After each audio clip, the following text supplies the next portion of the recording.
बऱ्याच वेळेला गुडघ्याचे रुग्ण जे रुग्णालयामध्ये येतात, त्यांची मुख्य तर वेदना ही असते की माझे गुडघे फार दुखतात, गुडघ्यांना सूज आहे, हालचाली करताना त्रास होतो, नीट बसता उठता येत नाही, मांडी घालून बसता येत नाही.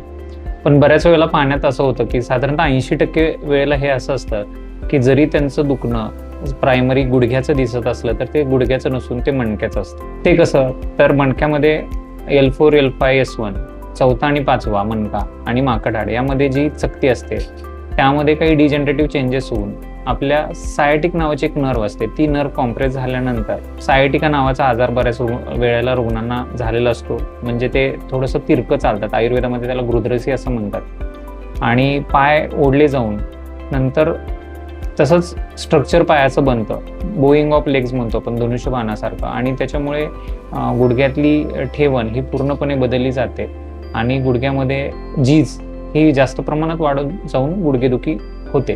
मग अशा वेळेला कमरेमध्ये दुखणं हे मुख्यतः लक्षण नसतंच मुळात, पण ज्या वेळेला आपण एक्सरे करतो त्यावेळेला आपल्याला ते निदान समजतं आणि गुडघेदुखीचं मूळ हे मणक्यामध्ये पाहिलं पाहिजे हे आपल्याला त्यावरून लक्षात येतं.